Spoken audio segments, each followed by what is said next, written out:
मगर प्रेत यौन में रहने वाले को इसका अधिकार नहीं है। तुम्हारे दुख को देखकर मैं अत्यंत दुखी हूँ और तुम्हारा दुख दूर किए बिना मुझे संतोष नहीं होता। तुम्हारे पाप बड़े भारी हैं, क्योंकि यह तीनों योनियां बहुत बड़े पाप करने वाले को ही प्राप्त होती हैं, और प्रेत योनि तो थोड़े पुण्य से नष्ट भी नहीं हो सकती। लेकिन मैं तुम्हें इस यौन से अवश्य छुड़ाऊंगा। इसलिए मैंने जो कार्तिक का व्रत किया है उसका आधा पुण्य तुम्हें देता हूँ, क्योंकि यज्ञ, दान, तीर्थ से सब निश्चय ही कार्तिक के व्रत के पुण्य के समान नहीं है। देवर्षि नारद बोले, हे राजन, इतना कहकर धर्मदत्त ने उसको ओम नमो भगवते वासुदेवाय यह 12 अक्षर मंत्र सुनाया और तुलसी का जल उसके ऊपर छिड़का। बस फिर क्या था, क्षण भर में वह प्रेत योग से छूटकर प्रज्वलित शिखा के समान दिव्य रूप धारण कर लक्ष्मी के समान सुंदर हो गई। तब वह धर्मदत्त को दंडवत करके प्रसन्नता से गदगद होकर बोली, हे ब्राह्मण, आपके आशीर्वाद से मैं इस घोर नरक से छूट गई हूँ। मुझे पाप सागर में डूबती हुई के लिए आप नौका के समान हैं।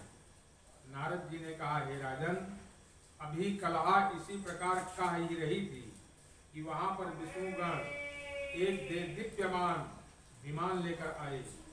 विमान के द्वार पर अप्सराएं और गण बैठे हुए थे। धर्मदत्त ने उनको देखकर प्रणाम किया।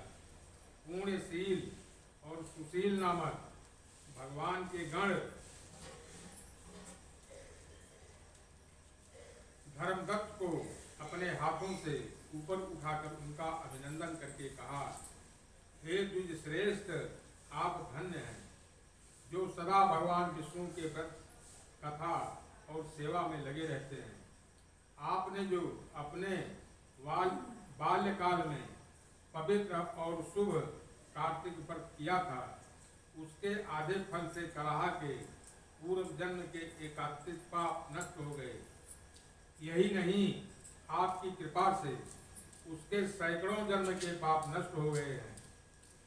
आपके जागरण आदि करने के पूर्ण प्रभाव से आकाश मंडल में एक विमान आया है।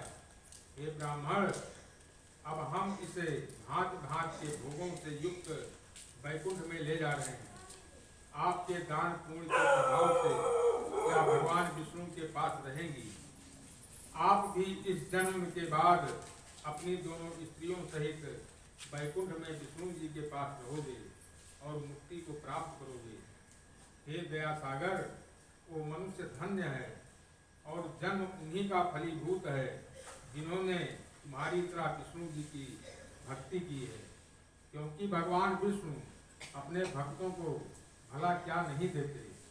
जिन्होंने प्राचीन काल में उत्तानपाद के पुत्र को ध्रुव पर पहुंचाया, जिसके सुमरन मात्र से प्राणियों को मुक्ति हो जाती है। प्राचीन काल में विष्णु जी केवल अपने नाम के स्मरण से ही आप द्वारा पकड़े हुए हाथी को हस्त यौन से मुक्त करा के जय नाम देकर अपना पार्षद बना दिया।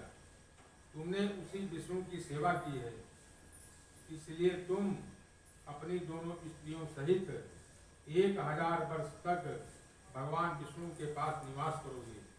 जब तुम्हारा पुण्य क्षीण हो जाएगा, तब तुम सूर्य वंश में अपनी दोनों रानियों के साथ राजा दशरथ के नाम से प्रसिद्ध होगे। तथा यह कलहा तुम्हारे आधे पुण्य की भागीदार होने के नाते तुम्हारी तीसरी भार्या होगी। वह भगवान विष्णु पुत्र के रूप में तुम्हारे पास रहेंगे और देवताओं का कार्य करेंगे। विष्णु जी को प्रसन्न करने वाले तुम्हारे कार्तिक व्रत से अधिक महत्वपूर्ण यहाँ दान, तीर्थ आदि और कोई भी नहीं है। हे दया सागर, तुम धन्य हो, क्योंकि तुमने जगत गुरु भगवान विष्णु को प्रसन्न करने के लिए कार्तिक मास का व्रत किया है, जिसके आधे पूर्ण के फल की भागीदार कलहा इस समय हम इसे अपने साथ विष्णु लोक को ले जा रहे हैं। लक्ष्मी नारायण नारायण नारायण